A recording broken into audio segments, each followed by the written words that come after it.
A paz do Senhor Jesus, bom dia. Paz do Senhor Jesus, bom dia. Pessoal, hoje iremos ler Gênesis 41 e 42. Mas antes, leia na sua casa também, na sua Bíblia, para praticar, tá bom? Antes disso, curte e compartilha o vídeo. Se não for inscrito no canal, se inscreve também. Amém? Vamos orar? Senhor Deus, meu Pai, te agradecemos, Senhor, por mais uma manhã, Senhor, poder estar meditando na Tua palavra. Sabemos, Senhor, que o Senhor nunca se esquece de nós. Então, Senhor, neste momento, Senhor, nos dê acesso, Pai, à Tua sabedoria, Senhor, assim como o Senhor fez com o seu servo Salomão, para que cada dia mais a gente venha, Senhor, entender a Tua palavra e viver nos seus caminhos. Amém. Pessoal, 41 fala do José, que José interpreta os sonhos de Faraó. E o 42, os irmãos de José vão ao Egito. Aqui no 41, José ele ainda estava preso, né? José ficou preso lá ontem, quando vocês viram aí que ele interpretou, a Bruna falou que ele interpretou os sonhos do copeiro, certo? E do padeiro. Na verdade eu não falei sobre isso. Não, mas a gente leu, né? Eles leu aqui. Eles têm que ter lido, né? Essa parte aqui do Gênesis 40. Mas eu não falei no vídeo. Não, tudo bem. Então ele estava preso, ele interpretou os dois sonhos aqui do padeiro e do copeiro. Um foi restituído ao cargo, o outro não. E quando ele interpretou o sonho, ele falou para o copeiro assim: quando estiver de frente com o faraó, lembre-se de mim, né? Então, o que acontece? O faraó vai, tem um sonho. Acontece que o cara ele não lembra dele de primeira, né? Não, calma. Passa um tempo, né? Aí depois, só quando o faraó tem um sonho, que o cara lembra dele, lembra de José. O faraó tem um sonho, se entristece por aquele sonho, porque os sábios, os mágicos do Egito, ninguém sabe interpretar, e o copeiro se lembra de José, né? Mas é exatamente essa parte aqui que eu quero frisar, não é nem do sonho, é essa parte que logo no versículo 1 que diz assim: passados 2 anos completos. Qual o versículo? No 1, né? Passados 2 anos completos. Então José foi caridoso com ele, usou o seu dom de Deus para ele, a favor dele, né? Ele foi liberto, ficou tranquilo os 3 dias da prisão e ficou liberto. E ele não se lembra de José, ele é esquecido, né? Muitas das vezes a gente faz favor não esperando ao próximo, mas às vezes a gente é intencional e faz com intenção mesmo. Ele esperou realmente, né? Porque ele disse, né? Fale de mim para o faraó, para que eu saia daqui, porque eu estou aqui injustamente. Exatamente. Então aqui José ele foi intencional. Óbvio que ele interpretou não foi pelo sonho, não foi porque ele queria. Sim. Até mesmo porque até interpretar ele não sabia, né, que seria aquilo. Mas ele falou: bom, já que você vai sair, vai voltar, você é copeiro do rei, tem moral, igual Neemias tinha, então fale de mim pro faraó, né? Já que abaixo do faraó só Potifar, que foi quem prendeu ele injustamente. Então fale de mim a faraó. E aqui vai falar que passou 2 anos e ele não se lembra de José, né? Só vai se lembrar quando o faraó tem esse sonho e fica atormentado. Mas isso estava nos planos de Deus, né? Esse sonho de faraó. É por isso que Deus manda José para lá. Tanto que lá no começo a gente viu que José teve um sonho exatamente dessa forma. Os feixes de trigo dele ficavam de pé e os dos irmãos dele se curvavam. Então automaticamente a gente entende que ele vai sim governar sobre a colheita, certo? E depois ele tem um outro sonho, que é o sol e a lua e as estrelas se curvam diante dele. Então, o que ele estava dizendo ali? Que os seus pais e os seus irmãos iriam se curvar diante dele, né? Porque são ali ele coloca como estrelas no sonho, mas eles são pessoas especiais, né? Dali vai sair as 12 tribos de Israel.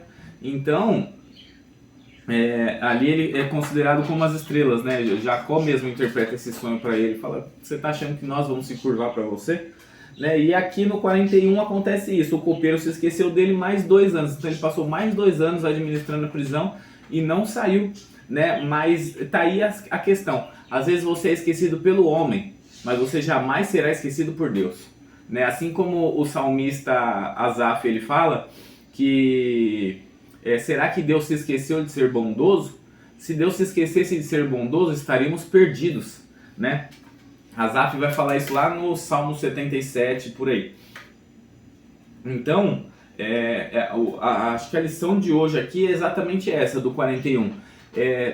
As pessoas podem até se esquecer de você, mas Deus nunca se esquece de você, né, Bruna? Sabe o que veio na minha cabeça agora? Engraçado, né? Que ele foi lá injustamente para aquela prisão, né? Mas você vê, né, como que os planos de Deus são grandes, né? Que são bem maiores do que os nossos. Porque se ele não tivesse, ele estava como administrador ali da casa de Potifar. Para ele estava tudo bem, estava tudo maravilhoso, né? Ele estava ali cuidando dos bens do senhor dele, estava tudo organizado, tudo bonito. E aí a esposa do Potifar começou a dar em cima dele. Né? E aí a gente até falou sobre isso, né? Sobre o diabo ficar tentando, né? A pessoa.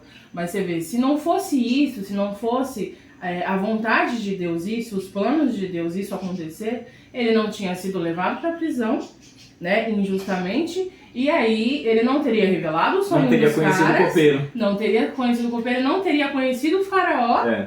E não estaria o quê? Governando o Egito. Então, quer dizer, Deus não queria que ele fosse administrador de faraó, do Potifar. Queria que ele fosse governador do Egito. Ele só fala na casa errada. Então, quer dizer, a gente pensa pequeno. Né? Não, eu quero administrar isso aqui. Mas não, Deus queria que ele administrasse o Egito inteiro. Olha que grande. Então, quer dizer, a gente pensa menor do que Deus pensa bem maior, né? Exatamente. Os planos de Deus são bem maiores do que os meus, né?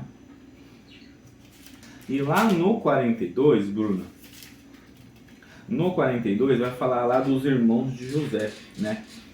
Os irmãos de José, lá atrás a gente viu que eles venderam José. Não, tá? Porque senão não vou ter que falar depois, porque só fala disso. Dos irmãos dele. 43 eu falo disso. Tá bom. Aqui vai falar lá atrás que os irmãos dele venderam ele, né? E agora eles estão de frente com José no Egito, que acabou o rango de Canaã, né? Acabou lá, o iFood não estava atendendo mais a região de Canaã. E eles tiveram que ir visitar o Egito para comprar, sabendo que só o Egito tinha, né? Um bom administrador, um bom governador. Então, coisas que a gente aprende aqui é que na direção de Deus nós somos bons administradores também. A gente só deixa de ser um bom administrador quando nós estamos na nossa própria consciência, né? A gente acaba vacilando na nossa própria administração. E os irmãos dele aqui, quando eles estão de frente com ele, o texto vai dizer que José reconhece eles, mas eles não reconhecem José. Então, aqui a lição dessa parte é o seguinte: quando você está em Deus, Deus ele te transforma, ele muda sempre para melhor. Concorda, Bruna? Sim. Mas quando você não está em Deus, não que eles não tinham Deus, porque eles eram as 12 tribos, não tinha como dizer que eles não estavam com Deus, né, amor? Mas quando o seu coração ali, ele não está, vou colocar assim, na presença, né, na direção, na presença eles estavam porque Deus andava com Jacó. Quando o seu coração não está na direção de Deus, nada muda, você vai ser sempre a mesma porcaria. Então, para ser melhor, esteja na direção de Deus, esteja diante do propósito de Deus. Aqui o texto vai dizer que eles não reconhecem José, porque José estava mudado. Eles venderam José com 17 anos, aqui José tinha 30, se eu não me engano. Sim. Passaram-se 13 anos, né? Então, mas mesmo assim, José reconhece eles. Então José reconhece eles não reconhecem José. Quem está em Deus tem transformação, quem não está em Deus não tem transformação. E aqui também José pratica o dom da misericórdia, né? Vamos colocar assim, como dom da misericórdia. Ele é misericordioso com seus irmãos, porque aqui ele podia falar pro soldado: vai aqui, tá vendo aqueles 10 caras ali, vai lá, pode prender todo mundo. Chegar lá dentro, eu vou falar para eles porque eles estão sendo presos e pronto, eu virei vingativo. Mas José não era assim, né? José era um rapaz de bom coração, por isso que Deus escolhe ele. Então, ainda vi. Então, ali ele pratica esse dom da misericórdia, né? Da benevolência, do perdão para os seus irmãos. Parece uma novela também, né? Porque no 21 diz que eles se prontificaram a fazer isso e disseram uns aos outros: certamente estamos sendo punidos pelo que fizemos ao nosso irmão. Porque o José, ele respondeu severamente com eles, né? Sim. Falando: o que vocês estão fazendo aqui? Vocês são espiões? E aí eles: não, né? Estamos aqui para vir pegar trigo e tal. E aí eles falaram, né? Certamente estamos sendo punidos pelo que fizemos ao nosso irmão. Vimos como ele estava angustiado quando nos implorávamos por sua vida, mas não lhe demos ouvidos. Por isso nos sobreveio essa angústia. É o peso da consciência. E aí José estava ouvindo tudo, porque eles estavam achando que estavam falando a língua deles e José não estava entendendo nada. Mas José estava ouvindo tudo que eles estavam falando, e estavam falando do próprio José. E aí José se retirou e começou a chorar. Né? Sabendo que eles tinham Estavam arrependidos, né? Pesou na consciência. Pesou na consciência. Mas sabe por que eles agiram assim agora, Bruna? Essa você não sabe, hein? Vai ser novidade. Sabe por quê? Não tem suas novidades. Porque lá atrás eles aprenderam com Jacó, que quem planta, colhe. A gente planta, a gente colhe o que planta. Jacó colheu o que plantou. Ele plantou engano, ele recebeu o engano de Labão. E aí quando ele encontra com Deus, ele tem uma transformação. Aqui foi a mesma coisa, eles plantaram a mancada, né? Ali a sacanagem com seu irmão, e chegou lá na frente, mesmo que não fosse ser concluída, ele agiu de sacanagem com eles. Porque ele falou que ele era uma coisa que não era. Falou que eles eram espiões, que eles estavam mentindo, que eles eram maus aos olhos do Egito, né? Então, eles já tinham aprendido essa lição aqui, que a gente só colhe o que planta. A semeadura, ela é optativa, mas a colheita não. Você não consegue colher o que você não plantou. Você só colhe o que você plantou. Sim. Se você não plantar, você não colhe nada. Ou pode até participar da colheita de alguém assim, porque alguém tem misericórdia de você. Mas se você plantar, é certeza que lá na frente você vai colher. Sim. Né? É essa a lição daqui de hoje. Posso só terminar uma coisa? Voltando aqui no 41. É interessante, né? Depois que José revela... Aonde? Voltando no 41. Não, só falando aqui por cima, daqui a pouco eu falo o versículo. Voltando no 41, José, depois que ele revela, né, os sonhos ali do faraó, que ele fala, né, os 7 anos de fartura, depois os 7 anos de fome.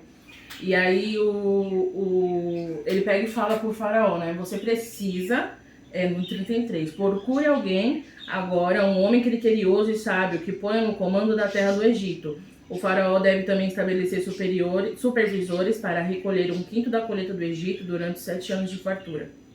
Então, quer dizer, José, ele fala ali um plano, né, que o faraó, tudo que ele tem que fazer para que isso não venha sobre o Egito, né, Sim. Aquela fome não venha sobre o Egito. E ali no 37 o faraó diz, o plano parece bom para o faraó e os seus conselheiros, por isso o faraó lhes perguntou para os conselheiros, será que vamos achar alguém como este homem em quem está o Espírito Divino? Então, quer dizer, ele reconheceu que Deus era na vida de José, né? E ali, continuando, disse, pois, o faraó a José, uma vez que Deus revelou a você todas essas coisas, não há ninguém tão criterioso e sábio como você. Então, quer dizer, esse plano que você acabou de como que fala? Esse plano que você acabou de revelar? De revelar, não, oh, meu Deus! Que ele passou pro faraó. Esse plano que você acabou de supor não. Ai, por que me são essa palavra? De indicar? Tipo isso, de indicar, não sei a palavra certa. Aconselhar. Aconselhar, acho que isso. Esse plano que você acabou de aconselhar, nada mais é certo do que você, né, tomar esse cargo, né? Será que José foi intencional nessa também? Não sei, mas aí ele disse, no 41, o faraó prosseguiu, entrego a você o comando de toda a terra do Egito. Em seguida, faraó tirou o dedo do seu anel e colocou no dedo de José. Mandou-o vestir de linho fino e colocou uma corrente de ouro em seu pescoço. Também fez subir em sua segunda carruagem real e à frente dos arautos iam gritando, abram caminho. Assim José foi posto no comando de toda a terra do Egito. Quer dizer, o cara sofreu, mas olha aqui a honra dele, a né? honra dele. A Ele honra só estava dele. abaixo de faraó. Ele só estava abaixo de faraó. Então, quer dizer, abaixo dele, ele diz aqui, somente o reino, você terá comando de meu palácio e todo o meu povo se sujeitará às suas ordens. Somente em relação ao trono serei maior que você. Então, o cara tava com a bola toda. Sim. Então, quer dizer, né, os planos de Deus realmente são maiores que os nossos. Aqui não fala que José abriu a boca para reclamar de alguma coisa. Aonde que tá? Tá no 35 lá, que ele deve juntar 1/5? É o 41, 35, eles devem juntar. O meu tá todas as colheitas dos bons. Aonde, Lucas, que eu falei isso? No 35. 33. Porque agora o faraó, um homem criterioso, manda a terra, 33. Colheram um grito da colheita durante os 7 anos de fartura. Aqui. Tá, eu tava lendo o lugar errado. Eu li do 33 até o 43. Aqui, ó. Então, aqui já tem uma aula de economia. Gênesis 41, 34. E José aconselha o faraó a recolher 1/5 de toda a colheita boa do Egito. Ele está falando que aqui, Faraó tem que recolher 20% do 100% da colheita. Então o Faraó vai recolher 20% e lá na frente ele vai ter um montante suficiente para sustentar eles nos dias maus. Aula de economia lá em Gênesis, né? Né? E a Bíblia não diz em nenhum momento, continuando o que eu estava falando, nenhum momento aqui nessa história fala que José parou para reclamar, que José parou para indagar. Não, né? Ele todo o tempo ele estava o quê? Trabalhando, administrando. Sim. Seja na casa de Potifar, seja no cárcere, na prisão. Ele estava fazendo o quê? Ele estava com Deus, o Senhor, o tempo todo com ele. Sempre e ele movimento. Administrando, sempre trabalhando, sempre na obra, sempre, né? Para frente. Então, quer dizer, eu acho que em nenhum momento ele questionou, né? Então, Deus colocou ele num lugar de honra. Exatamente. Um lugar de honra, muito bonito. E ali interessante também no 51, que ele se casou, né? E teve 2 filhos. E aí ao primeiro José deu o nome de Manassés, que significa Deus me fez esquecer todo o meu sofrimento e toda a casa de meu pai. E ao segundo filho chamou Efraim, que significa Deus me fez prosperar na terra onde tenho sofrido. Então aonde ele achou, né, que ia ser o fim dele, Deus o fez prosperar. Sim. E o fez esquecer de todo o sofrimento da casa de meu pai, entre aspas, né? Porque foi ele ver os irmãos que ele começou a chorar. Mas ali Deus o fez crescer, o fez prosperar, mudou toda a história. Toda a história dele. De José. Amém? Vamos orar? Quer acrescentar mais alguma coisa? Não. Não? Vamos orar? Senhor Deus, meu Pai, te agradecemos, Senhor, por mais uma vez, para conseguir meditar na Tua Palavra, Senhor. E ter, Senhor, acesso à Sua sabedoria, Senhor, assim como Teu Filho Salomão. Em nome do Senhor Jesus, ser conosco, Pai, e nos guia, Senhor, todos os dias das nossas vidas na Tua presença, Pai. Amém, Senhor. Tchau.